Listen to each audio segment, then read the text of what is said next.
Physics का chapter 1 जो कि इलेक्ट्रिक चार्ज एंड फील्ड, उसका most important topic state and prove Gauss theorem.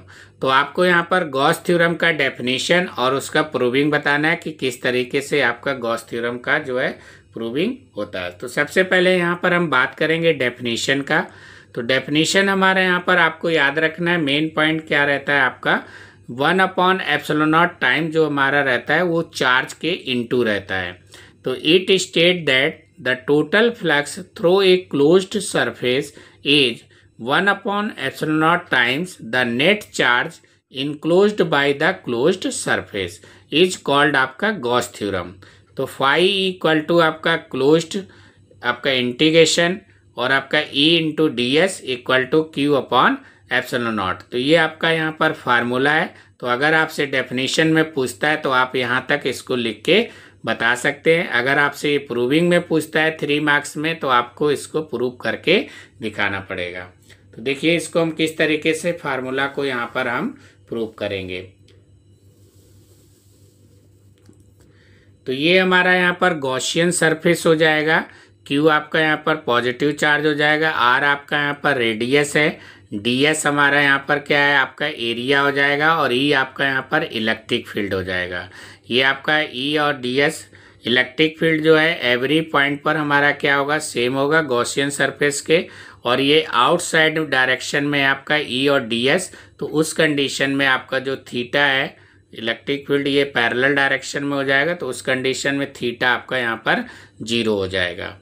तो electric field at any point on S is, तो electric field का formula होता है 1/4πε0 Q/r²। फ्लक्स थ्रू एरिया आपका ds इज दिया है, तो d phi equal to E में इंटू ds हो जाएगा, या आप इसको E ds cos 0 भी लिख सकते हैं, और cos 0 का वैल्यू 1 होता है तो E में इंटू आपका ds हो जाएगा। इसके बाद हम यहाँ पर हम बात करेंगे टोटल आपका इलेक्ट्रिक फ्लक्स की बात करेंगे। तो जब आपका टोटल वर्ड आ जाता है तो इसका मतलब वहाँ पर आपका इंटीग्रेशन हो जाएगा। तो डी फाई का इंटीग्रेशन करेंगे तो फाई आ जाएगा, ये आपका क्लोज्ड इंटीग्रेशन E में इंटू ds हो जाएगा। E आपका कॉमन ले लेंगे, क्लोज इंटीग्रेशन आपका ये ds हो गया, तो E इंटू आपका टोटल एरिया ऑफ स्फीयर। तो स्फीयर का आपको एरिया याद रखना है, तो स्फीयर का जो एरिया होता है वो आपका 4πr² होता है।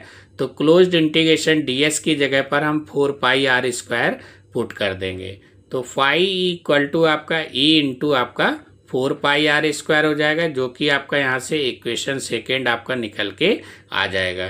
इक्वेशन फर्स्ट आपका पहले ही था इलेक्ट्रिक फील्ड वाला, जो आपका 1/4πε0 Q/r², ये आपका इक्वेशन 1 है, और ये आपका यहाँ पर इक्वेशन क्या है 2 है।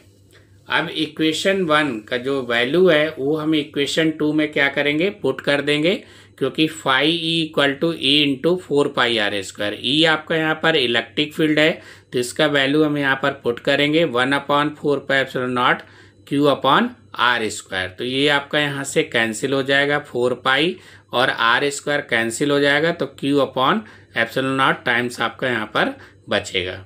तो ये आपका जो Q है वो आपका चार्ज होता है, और 1/ε0 आपका यहाँ पर ये आपका फार्मूला यहाँ से ड्राइव होके आ जाएगा। तो फाई इक्वल टू आपका Q/ε0 जो आपका परमेबिलिटी होता है, तो ये आपका यहाँ से गॉस थ्योरम का फार्मूला प्रूफ होके आ जाएगा।